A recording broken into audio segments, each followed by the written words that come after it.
Special K.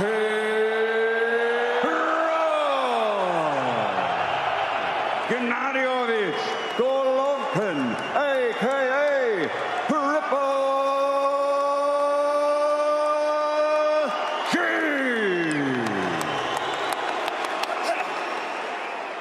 Instruction in the dressing room. I want a good, clean fight. Remember, protect your signs, and you must obey my command at all. Good luck to both of you. Touch them up. 50 years ago, Emil Griffith facing a middleweight champion in Madison Square Garden, and he won the fight. And Ray Leonard was seen by most as a welterweight when he moved up. Can Kell Brook follow in the footsteps of fighters like Leonard and Griffith? We're about to see. There was a full-scale wave of speculation on the web, particularly in America yesterday, on the notion that was ill under the weather, didn't look good at the weigh-in. He and everyone in his camp says there is all right. Agreed, Bernard? Well, he looks good now, and he's been who he is. He comes forward. No, I think he's fine. I think it was just a rumor, and he said it. Looking more the way he did against Dominic Wade, trying to get in and land power shots. He takes a right hand from Brook as he's trying to land his left hook. Brook got some swelling and maybe a little bruise from the left right hook, from Triple G. Triple G is setting him up, and if he stay on that rope, body shot, Brook is in trouble. And Brook reaches Golovkin, hammered him to the liver with a body shot. If Kell survive in this fight, he has to fight his fight. By Brook, left hook brought the crowd alive. Golovkin nodding at him as if to say, "Oh, you got it." Kell Brook is not.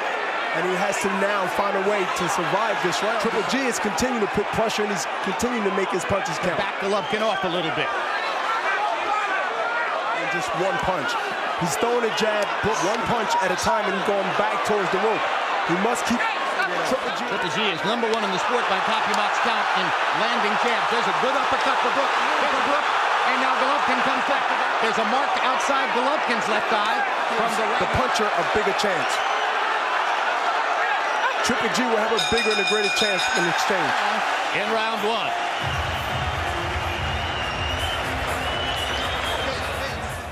Here's the left. Because of Kell being on the rope, he got caught with the left kidney, and he should have been moving, but he stayed there and got hit with a right hand. How to avoid that right hand is not be on the ropes. The biggest moment of round one when Brook reached out and grabbed Golovkin to pull him to him after the two left hands. There's the uppercut that landed for Brook, and there's the mark outside of Golovkin's left eye. So both fighters are marked.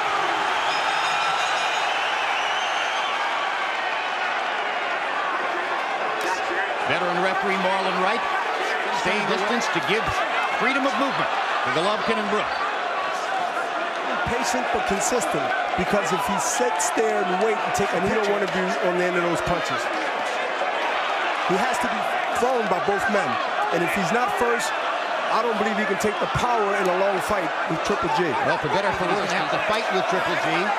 Maybe he wants it that way, and they're trading in the center of the ring.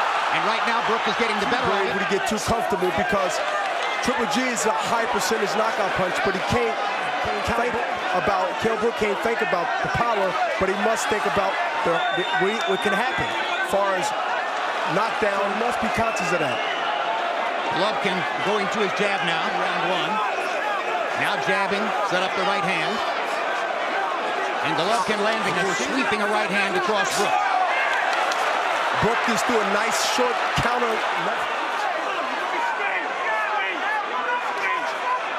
Golovkin has not been knocked down in his profession. Counter. When Triple G throws one punch or a wild punch, he's waiting to counter. He's a better counter puncher when Triple G is coming out of his seats. Excited by the uppercut. Brook getting in some heavy. Golovkin gets in a right hand over the top. But Brook comes back with a fork. He bought himself time, where he wears out Triple G to the point where Triple G is in here. Brook seems to have realized early on that Golovkin wants to put pressure on him, wants to put him in a box in both of the first two rounds.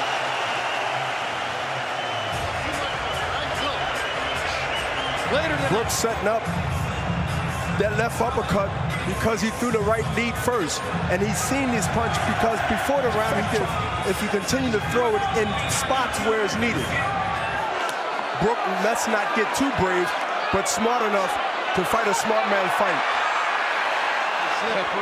Rather than a knockdown, Golovkin totally in agreement.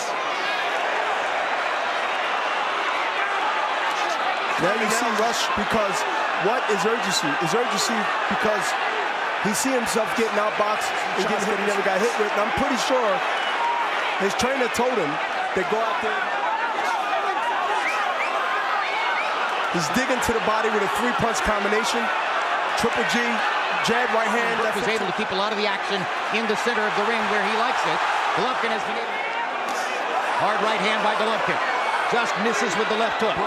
To now get confidence. If Brook continue to win rounds here and there and go into a late rounds, try to go ahead and establish his dominance. But not be leery or worry about the jab because he's so confident that he can hit Brook and maybe hurt him. If he had landed it solidly, it could have hurt Golovkin. I think he is hurt. He got hit with a short uppercut just now with the right hand, and Brook is now throwing more than where he gets the bad end of it. Brook is trying to reverse the momentum immediately.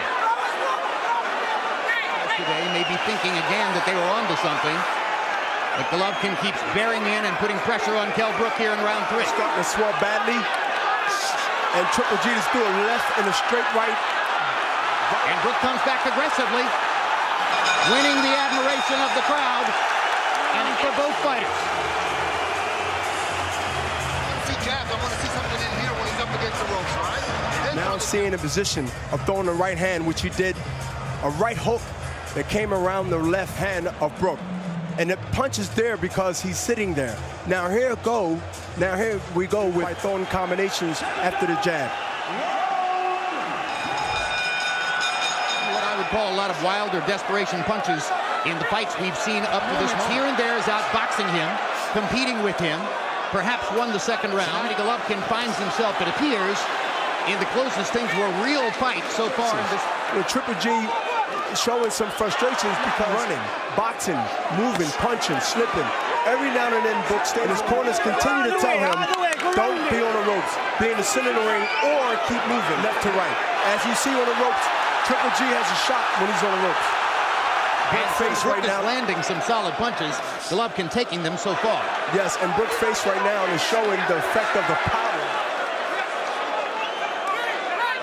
As I suggested might be the case.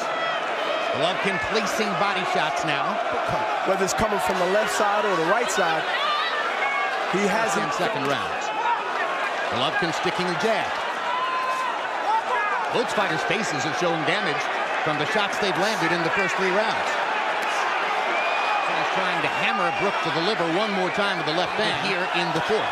It looked like Triple G is just actually, you know, pushing his punches. Doesn't look like in speed. What I mean, speed. The power is there, but the speed is not there. It seemed like they have no snap on it. We call them arm punches in boxing. Much sharper, much cleaner. See the short by Brook. Those are the kind of punches that Golovkin isn't landing. Spot on.